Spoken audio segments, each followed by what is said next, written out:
So I'm gonna just jump right in. As I'm sure, can everybody hear me first of all? Yes, okay. As I'm sure we're all quite aware by now, on May 2nd, a draft opinion of the Dobbs versus Jackson Women's Health decision was accidentally leaked from the United States Supreme Court. And it kind of seems as if we're all just patiently sitting around waiting for Roe versus Wade to be overturned, or at least that's been my perspective and experience here in Denver, where the movement for reproductive rights has mostly been led by NGOs and dominated by liberal ideology so far. And this decision is actually the culmination of decades of attacks by the Republican Party and complacency by the Democratic Party. And when the decision is overturned this summer, we will very likely see over half of the US lose the right to an abortion. And 50 years of reproductive reforms will instantly be clawed back by an institution of 9 unelected elites at a time where only 30% of the American citizens support Roe's overturn and 60% of Americans support abortion in all circumstances. Not just rape or incest, all circumstances, which is profoundly undemocratic. And reproductive rights weren't even a partisan issue up until Nixon's re-election campaign strategy in 1972. In fact, abortions fell in line with the Republicans' views pretty well before this. They didn't want social welfare to pay for unwanted pregnancies, and reproductive autonomy fell in line with the Republicans' ideology of individual freedoms. The Republicans used abortion rights as a campaign tenet to gain social conservatives and Catholic voters in the South after the political backlash that they received from the progressive movements of the late 60s and early 70s, so the civil rights and feminist movements. And they kind of framed this within the guise of morality and a family values style campaign for Nixon's reelection. And the strategy was highly effective for them. They received something like 35% of the Democratic vote for Nixon's reelection campaign. So they've kind of stuck with that because what works, works. And so kind of embedded with that same ideology are some serious racist, xenophobic, and misogynistic imperialist and colonial ideas that have attempted to cross class lines and gather working class voters into their base and further divide the working class in general. An anti-life ideology is very racistly centralized around the white evangelical Christian communities anyway, and goes hand in hand with the very same replacement theory featured in the manifesto that the Buffalo, New York mass shooter wrote and prominently featured in Tucker Carlson's nightly programming on Fox News as well. And it's very, very clearly focused on the reproduction of white Christian babies while closing the borders to immigrants of a certain color. And the right wing of both parties would love more than anything to conduct violence on marginalized populations without recourse. But Republicans have been working toward these ends for decades. In fact, Senate Minority Leader Mitch McConnell has even suggested legislating Roe's overturn into law should it become official. So they're clearly emboldened by having their chess pieces on the Supreme Court and other powerful positions, and by the upcoming overturn of Roe. But the Democrats have had control over the presidency and Congress 5 times since Roe versus Wade was decided in the Supreme Court, and have done nothing in that 50 years to codify reproductive rights into legislation. And during Obama, they even had a supermajority and did nothing. And their latest futile last-minute effort, the Women's Health Protection Act, was blocked by a no vote from one of their own senators. And the Senate, also a highly undemocratic institution. So the Democrats don't really want to protect abortion rights either, and that's because it's leverage for them. They can use it as a carrot at the time of elections and get people to vote for them and retain their powerful positions in legislature and Senate and everything, and then do nothing when they get elected. And if they were actually to do something, they would lose that leverage. Also, they don't want to risk isolating the anti-abortion sector of their party or risk the destabilization of capital. And both the Republican and the Democratic parties are capitalist parties in the United States. And so the restrictions on reproductive rights didn't start with the right or Roe. The issue was contentious prior to Nixon's election strategy, and there was a struggle for Roe that led up to that decision. And it's certainly true that the ideology of morality and religion is firmly held among the members of both the Republican and the Democratic parties and surrounds the controversy around abortion rights. But these attacks are rooted in women's traditional roles as caregivers that were formulated at the dawn of class society. And so at the heart of all of this is women and pregnancy-capable individuals' oppression in order to exploit for capitalist accumulation. Reproductive labor is traditionally unpaid or tasked to workers in some of the lowest paid professional roles, but it's the necessary labor required for raising, educating, training, and preparing the next generation of workers for the workforce. Capitalists are getting like the discount of the millennia because of this necessary labor being performed for free or on the cheap. A lot of it is publicly funded services even, and we all know how taxes work here in the US. So businesses are basically getting out of investing into their own labor pool because that's already been taken care of primarily by women and pregnancy capable people, often in addition to working their regular paid jobs. And so that's like an epic grift.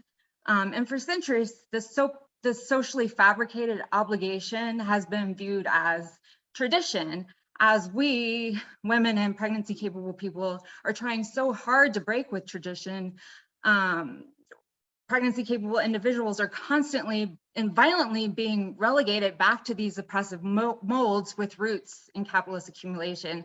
And it would seem that the ruling class is very much invested in controlling reproductive autonomy as an extension of its power, creeping all the way from the production floors into our homes, using our bodies as the vehicles for more profit accumulation, keeping us bound to these traditional molds as we desperately try to break out and seek some sort of progress. Pregnancy capable persons constitute around half of the American workforce, as well as the population, and even larger portion of the social reproductive workforce, which makes us a force to be reckoned with, and it scares the shit out of the ruling class and the right wing. And we have the numbers to make demands for better wages, better working conditions, free childcare, healthcare, and all types of political and social demands that could enhance the lives of millions, especially if these demands were ever to be made in solidarity with our male and trans counterparts. However, these demands would all be in direct contradiction to capitalist accumulation. And so under capitalism, reproductive rights will never be safe. There may be periods of relative stability, like we've seen for the last 50 years, during which we had the highly regulated, constitutionally protected right to privacy. However, the assault on the right to an abortion will always be available to relegate and oppress these individuals. Under capitalism, these individuals will always be oppressed, as there will always be opportunities for discrimination by the state, in society, and in workplaces, just for existing with certain body parts. Capitalists can justify lowering wages, not just for us, but for the entire working class in general as a whole, using us as a scapegoat. Just because of the fact that we exist. And this is no matter how many liberal legislative acts are passed. The only way to have complete equity in this case would be a transition to a communist program. But I think that we're willing to fight for unabridged reproductive autonomy as a welcome reform towards equality in this case. In the chaos of capitalism, we're torn between needing reproductive capable people for both their roles in social reproduction and production. And as Lise Vogel points out this contradiction very succinctly when she said, from the point of view of capital, the social reproduction of the workforce is simultaneously indispensable and an obstacle to accumulation. So the ruling class will always attempt to rationalize its own contradictions, sometimes even by making concessions, some welcome and some not. Maybe through European style investments in social welfare programs, or maybe suggesting that we open the borders to allow migrant workers in. But all of this will be contradictory to the capitalist goals of accumulation to some degree, and therefore every single reform that they give us is in danger of being clawed back. So yeah, thanks, Mary, for kicking that off. This question of like how we actually got to this this situation here. And one moment. Okay, and yeah, so women have been oppressed for centuries. Can't blame this all on capitalism. And in many societies, even for millennium. However, capitalism has exacerbated women's status, but how did they become oppressed in the first place? And what do trans and queer people have to do with this? If you ask a radical feminist, and that's radical in terms of going to the roots, not as in extreme or far left, the answer would likely involve patriarchy, or like an innate, unchanging, monolithic, male or masculine need to dominate and oppress, especially when it comes to women. Excuse me. Were this truly the case, women's best bet might just actually be to join the lesbian separatists, completely remove themselves from male society. Whether or not trans women would be allowed to join them would depend on just how far the radical feminists in question took the unchanging part of that analysis. The non-exclusionary radfems might give us a pass. You know, we're renouncing our maleness, removing that nasty testosterone. Or maybe we're just born with female brains and otherwise male-ish bodies, so you're good. The trans-exclusionary radfems, however, as the term states, would give us no such benefit of the doubt. Male is male, can't escape that. So we must be trying to gain entry into their spaces for nefarious purposes. If you think that sounds bleak as hell, with half of humanity irrevocably bound to oppress the other half, I agree. Aside from flipping tables and preemptively oppressing men, or just getting rid of them entirely and switching to artificial insemination, I'm not entirely sure what route forward there would be for women's liberation, or even how we would get to such a route. Any radical feminists in the crowd who could fill me in on that after the conference, though, please? Sure. And if this also sounds like complete bunk, fortunately enough, it is. Not just because we find the TERFs morally reprehensible, not just because, you know, even physical sex is more of a continuum and a spectrum. Note, this is not saying that physical sex is socially constructed. Only the binary categorization thereof is socially constructed, I'd say. But contrary to the slogan against the TERFs that it's nerf or nothing, there is plenty of room to argue for historically and materially grounded analysis of gendered oppression, i.e., that it is rooted in the gradual and contemporaneous rise of settled agriculture, class society, and heritable property. Frederick Engels talks about this at length in his 1884 book, The Origin of the Family, Private Property, and the State, based on a fleshing out of Marx's notes on Lewis Henry Morgan's book from the previous decade, Ancient Society. While some of Origen's factual details and predictions, not to mention some rather Victorian prejudices on Engels' part, have been superseded by subsequent scholarship, just like the discovery of modern genetics has enriched, rather than discrediting Darwin's theory of natural selection. The basic thrust of Engels' historical framework has fared remarkably well in the face of modern anthropological discoveries. One thing that we know from this framework is that gender in hunter-gatherer societies was little more than an early division of labor, and it lacked the oppressive and coercive aspects that would appear later.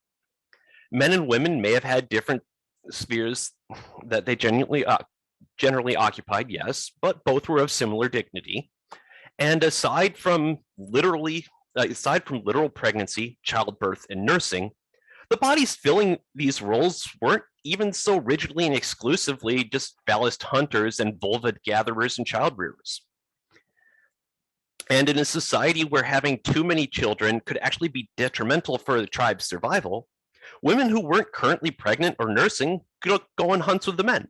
Or if all the women were busy with something, men would gladly step in to take care of the children, and there was no societal shame around this.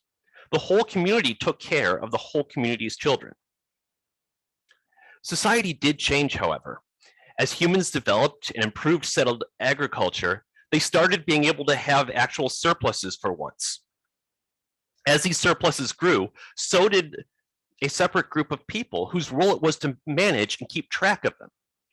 And with such divisions in society growing and turning into separate social classes, it became more important to know whose children were whose. Who would inherit that extra bit of wealth, especially in areas where men were doing the managing while women were rearing larger numbers of children, because agriculture both can support more children than hunting and gathering, and they needs more to work in the fields. When the tracing of inheritances switched from the mother's line to the father's line, property men then needed stricter control over women's sexuality in order to ensure that their children were in fact their children. Engels refers to this as the world historical defeat of the female sex. The man took command in the home also. The woman was degraded and reduced to servitude. She became the slave of his lust and a mere instrument for the production of children. This degraded the position of women, this degraded position of the woman has gradually been palliated and glossed over, and sometimes clothed in a milder form. In no sense has it been abolished. And throughout the history of class society, and to this day, ruling classes have used, these, one-time but no longer egalitarian gender visions to ensure that the production of the labor force among the exploited and oppressed class, and to ensure heirs in their own class. And especially under capitalism, use this divide to, drive a wedge in the laboring classes, put them into self-destructive internal competition. So where do trans and queer people fit in this, though? People who we might nowadays call transgender have been around for a long time. From two-spirited people among the First Nations of Turtle Island, to the Hydras of the Indian subcontinent, to the likes of Joan of Arc and other notable cross-dressers in Europe and the so-called New World.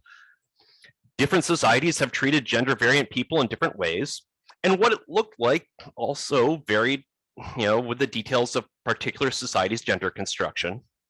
Some condemned us, other societies viewed us as good luck or even magical. I want to live in a society like that. But with the rise of the capitalist mode of production, and with its especially brutal export to imperial colonies, this traditional acceptance started to come crashing down. As for non-trans LBG folks, there wasn't always actually a solid line drawn between the two categories, especially in the late 19th and parts of the 20th century. But there's a massive historical record showing that people have been hooking up with others with the same genitals since time immemorial. The fact that it even warranted a mention in the third book of the Bible, shows that, yeah, there was stuff happening at least as early as the Mediterranean Iron Age. And I'm sure there are examples from earlier.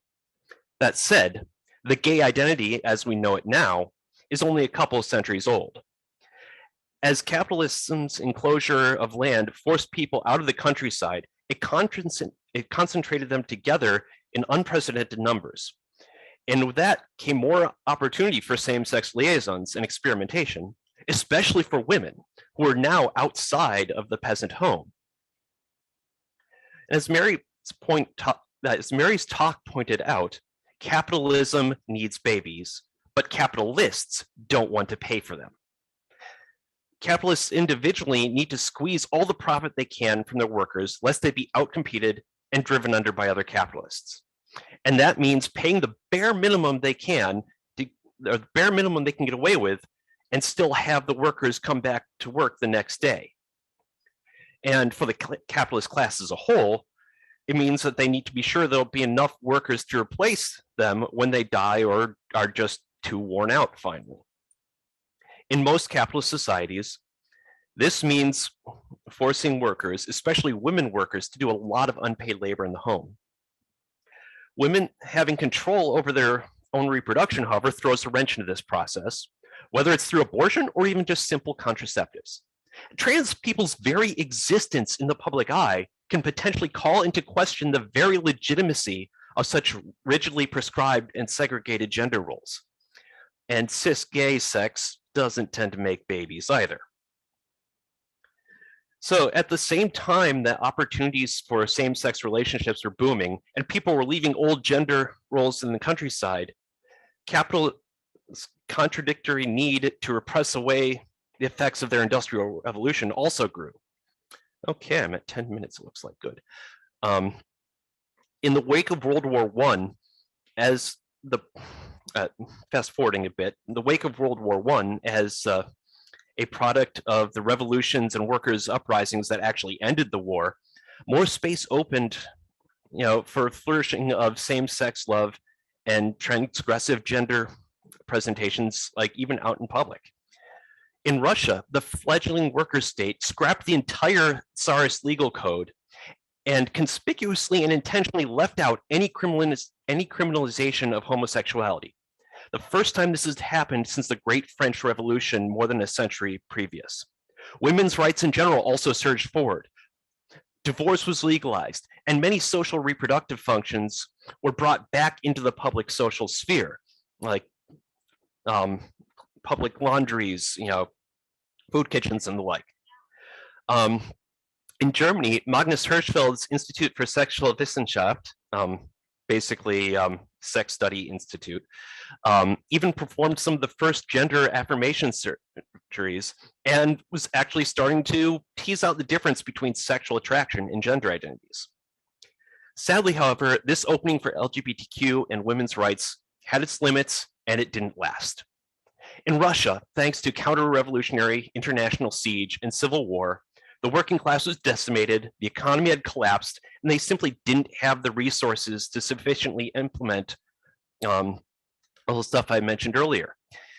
In Germany, the defeat of the workers' revolutionary movement and failure to form united fronts to defeat fascism led to many of the communists and the LGBT folks wearing red and pink triangles respectively in the concentration camps. And as a side note, that famous Nazi book burning picture was in fact Magnus Hirschfeld's library. That was a huge loss, I will say. And in isolated Russia, the bureaucracy, was increasingly disconnected from its original class base, which, as I said, was decimated, and was sliding further into counter-revolution. And to protect the bureaucracy's newly forming class interests against Western market capitalism's encroachment, they needed to industrialize, and the counter-revolution needed babies. I think we can see where this is going. Thus they recriminalized homosexuality and abortion. After World War II, gay rights struggle was in many ways, focused on trying to gain respectability. I mean, yeah, it was tough times then, but this started to change, largely amidst the ferment of the late 1960s. And then on a late night or early morning, June 1969, New York City police raided a well-known gay bar that they'd raided many times before, but this time the gays had had enough. And led front and center by a line of drag queens, they fought back, and oh, was it glorious. And again, fast forwarding a little bit, again, the struggle has continued since then, but due to various influences, including, some of the, trans exclusionary radical feminists and other influences too, that I mentioned before, trans rights have often been sidelined or used as a bargaining chip to be traded away in return for passing gay rights protections. Take example in New York State, the Sexual Orientation Non-Discrimination Act was passed, but the Gender Expression Non-Discrimination Act was stripped out and only passed after further struggle years later. And of course, not everyone who espouses TERF talking points about trans women trying to assault cis women are reactionary feminists. And as a side note, if we really wanted to do that, we wouldn't transition. Transition is difficult. It's easier to become a cop. Now, back from the digression, I don't know whether J.K. Rowling has seriously studied, such offshoots of second wave feminist theory, but I'm sure the right-wing talking heads haven't. A joke that it's only TERFism if it comes from the radical branch of feminism. Otherwise, it's just sparkling transphobia. And wrapping up, though, I will say that those transphobes who fancy themselves feminists are shooting themselves in the foot, or shooting their feminism in the foot. If the capitalist state can attack trans people's bodily autonomy and our right to transition, they can attack abortion too, on the same grounds. And they have. We've seen those in parallel. And they're also doing that they're also, trying to roll back gay rights that have been won as well. And as hinted in the leaked draft opinion, birth control just plain old regular birth control may be next. So we can't afford to have these struggles separated. They need to be united together. We need to unite the whole working class, for everyone's bodily autonomy, everyone's rights. We need to get rid of this system for good. Thanks so much. And thanks to Mary and Noel for those excellent contributions and posing some important theoretical and political questions to ground this discussion. And then, yeah, there's so much to unpack. I'm really excited for the Q&A. But I want to use the short time that I have to build off of the political analysis that they presented, sort of in an effort to characterize the reaction to these attacks so far and pose some questions about what comes next in the fight for abortion rights and trans rights in this moment in the fight against oppression more generally from a revolutionary perspective. And the fact is, because just as background, the fact is, given that in many ways multi-class social movements have, in the aftermath of a long process of the gutting and the defanging of the labor movement in the US, these social movements have been a locus of struggle that are able to capture the discontent of a new political generation. How socialists relate to them is a critical one, right? In the sense of winning over the most advanced sectors of those struggles to the fight against capitalism and for a different type of society, of putting forward a program to that end, and crucially pushing for the working class to intervene and organize as such in those movements with its own methods, linking the labor movement and the social movements around an independent working class perspective that neither dilutes its strategy nor remains to the side of these struggles against oppression. But before I get there, I want to begin by talking about the political terrain a little bit, building off of what Mary presented so succinctly and wonderfully, which is that we're facing a context in which the right is advancing an attack on democratic rights that is stronger than in the last several decades. Not just the right to an abortion, but attacks on the rights of LGBTQ people, particularly attacks on trans youth, attacks on teachers and the teaching of history of slavery and racism in schools, and on the right to vote as well. Contradictorily, the era of neoliberalism was marked by the advance of some social rights, particularly for LGBTQ folks, but this came in coordination with the worsening living conditions and attacks on the working class and poor more generally. Now we see that dynamic gradually being reversed as the failed project of neoliberalism gives way to crisis after crisis, and US imperialist hegemony continues to decline in ever more convulsive ways. These attacks have accelerated, of course, just months before the midterm elections, in which the political crisis that has marked the US regime for over a decade will be in full view. With these reactionary policies at the center of the debate, the elections will be a barometer in many ways for the continued influence of Trumpism in the Republican Party and for the struggle for influence between the traditional leadership of the Democratic Party and its progressive wing.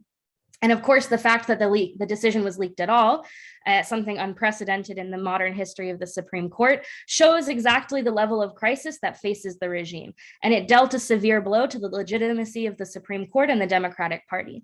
But the overturn of Roe v. Wade marks the most concrete and drastic attack on reproductive rights to date, and one that, as we all know, could pave the way for the rollback of many more democratic rights that have been at least nominally established. This onslaught, of course, has accelerated in recent years, mostly in response, I think, to the emergence of Trumpism on the political scene. And while the right is advancing these attacks to appease its base, as Mary said, we can't underestimate the complicity of the Democrats, who have historically used abortion to mobilize people to the polls every election cycle and contain discontent. And here I want to turn to the question of the reaction in the streets, since this is relevant to those of us here who realize that an independent mass movement, free from the Republicans and the Democrats, free from their allies and the NGOs and the unions, is the only way to protect the right to an abortion, to protect trans rights, and fight against attacks on all of our rights. In this context, the mobilizations and protests of the leaked decision have been some of the biggest in the Biden administration, but of course still relatively small across the country.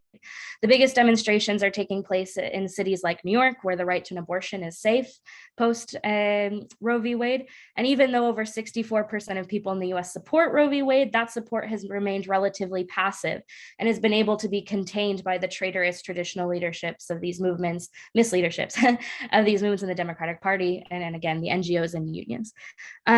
And so to that end, and like in line with this, in light of the overturn of the leaked decision, in light of the leaked decision, the Democrats haven't mobilized their base in the streets to protect abortion rights as they did when Trump was elected in 2016. It's increasingly unlikely that they'll do so even after the decision is leaked, though of course the situation is still open. For their part, the reproductive rights organizations such as Planned Parenthood, the Women's March have called for mobilizations, but aren't calling for the defense of Roe v. Wade either. Instead, they're waiting for the decision to be overturned, and their solution is simply to mobilize to the polls to vote for Democrats in November and to ask for donations to bring people seeking abortions to states where abortion will remain legal, or to collect funds for abortion pills. And as always, the line of the rule, and this shows, of course, that as always, the line of the ruling class is to treat every crisis that it creates as inevitable and redirect resistance to stopgap measures to treat the worst of the symptoms while, of course, obfuscating their real cause. Nevertheless, what has emerged since the leaked decision, and in fact, even before, is a vanguard of activists, students, and young people who have the desire to fight back against this attack. And they're mobilizing and organizing themselves in encouraging ways. And though the reaction to the decision may not have manifested in demonstrations of millions of people in the streets, there is a shift in consciousness that shows more and more people disillusioned with the Supreme Court and the institutions of the US, which have allowed the right to an abortion to disappear without a fight. Though they're not yet organized, a new generation of people is having this experience with the Democratic Party, and they know that they're not our allies, and we can't wait until November to try to win the right to an abortion.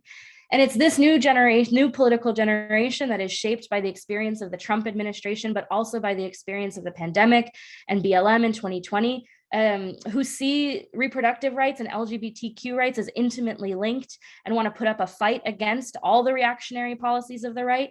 But something that makes the situation even more dynamic is that many of these young people are, and it's a convoluted Venn diagram, of course, but many of these people are part of Generation U, as it's been called, and this recent upsurge in the labor movement. People who see unions favorably, see them as a place from which to fight for demands outside of their individual workplaces. Though their intervention isn't widespread, of course, we can't overestimate it, it is a powerful example and something promising of how the working class can intervene in this moment and link the struggles in their workplaces to fight against oppression. And it stands in contrast, of course, to the inaction of the biggest unions, who have done very little, almost absolutely nothing to mobilize their forces in defense of abortion. And so in light of all of that, how do we on the left, in the absence of a mass movement, but given this expanded group of people who want to fight, many of whom see unions and more than that, our power as workers as a means of fighting for democratic rights, many of whom are open to the critiques of the Democrats and the system itself, how do we position ourselves? With the impending criminalization of abortion as just the first step, how do we build the movement that many of us are calling for, without fooling ourselves into thinking that with our forces, we can substitute ourselves for that movement.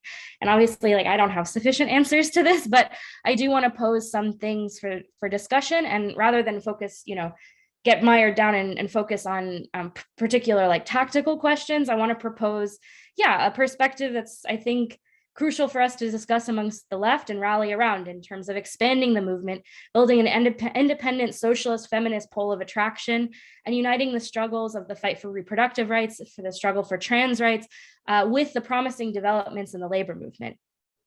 Because in the absence of a huge movement in the streets, there's a danger to fall into sort of a radical wing of the liberal logic of simply adapting to a post-Roe reality, one that it's in its more progressive form relies on everlasting resistance and mutual aid as a strategy, not tactics, as a strategy in and of itself for protecting abortion rights.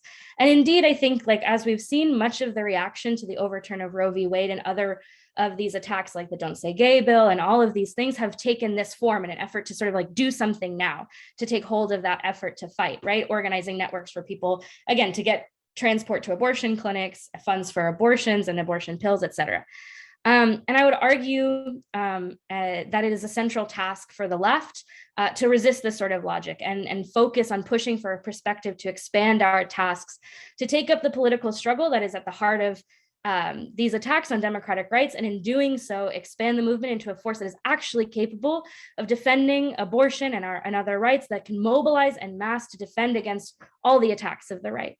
That's why the demand that many of our organizations are putting forward, that of making a law for free, safe abortion on demand, is so central, right? To organize that logic. And that's not to be dismissive of particular tactics or direct action at all. We need a variety of tactics and self-defense, but to resist viewing them, as I was saying, as a strategy in themselves, and to instead pose how these tactics and others can bring more people into the fight, into the streets, and how we can put forward a perspective of organizing independently in the places where we're strongest, namely in our workplaces, our schools, and that requires the efforts of the whole left. And for this, I would argue that we have to use the examples at our disposal, international examples, to show that mass movements work and they can win, and that socialists can play a crucial role in them. Just look at the fight for abortion rights in Argentina. This feminist movement organized protests of hundreds of thousands of people for the International Women's Strike, joined a global feminist movement that orchestrated massive mobilizations around the world. Young people occupied schools and organized their whole schools to come to the streets in the struggle. They organized in 10 minutes, okay. Massive feminist assemblies where people spoke, proposed, and voted steps forward for the movement, and socialists played a crucial role in this process. They put forward the need to call on unions to enter the struggle and mobilize their members to the streets. And we also talked about the need for organizing, real work stoppages, which union leaderships resisted, of course, tooth and nail. And so this is not to draw a false equivalency of these situations in two different times and places, or to oversimplify things, but to say that it's possible. And it's important to use these conclusions in our own fight. They're the kind of perspectives that we need to fight to put forward as socialists in the US around a common fighting program to combat the attacks of the right, and for the organization of the working class to do so. And I'm wrapping up in a bit. In this sense, even with our limited forces, just as one example, something that we've been talking a lot about in Left Voice is putting forward the logic of self-defense committees in the workplaces and schools to discuss how to organize independently and with the methods of the working class in defense of the right to an abortion. And in doing so, proposing a perspective to unite the struggles of this new wave of labor activism who are fighting in their workplaces to better their living conditions with those of the reproductive rights movement. And at the same time that we call for the defense of abortion rights and against the attacks on trans youth, we also call for the right to form a union in every workplace for universal healthcare and a living wage, just as a couple of examples, right, as how to tie these things together. But of course, and here I'll wrap up, a program of defense of democratic rights, or just a mass movement independent of the bourgeois political parties and self-organization, isn't enough. In a context in which the social, economic, and political crises of the last several decades has created more space to put forward anti-capitalist politics and a critique of this wretched, awful system, we have to put forward a broader socialist feminist vision as well, one that explains why these rights are being taken away and provides a strategy to fight back. one that links these attacks on our bodily autonomy to the oppression of women and LGBTQ folks across the world at the hands of US imperialism, that links these attacks on reproductive rights to the systemic violence and racism against Black and Brown people in the US and across the world, and one that paints a unified picture of capitalist oppression and exploitation of our bodies and proposes a vision of a necessity to fight back so that our futures can be in our hands. And it's in this political struggle among the left pushing for an independent and revolutionary perspective in what is ultimately a mixed movement for reproductive rights, for the protection of democratic rights, the discussion of a common program and strategy, and in a word, the discussion of forming a revolutionary party can emerge. And I'm just going to leave it there and drop that at the end and not go into it very much. But I hope it's something that we can talk more about in the discussion. So thanks so much. That's it.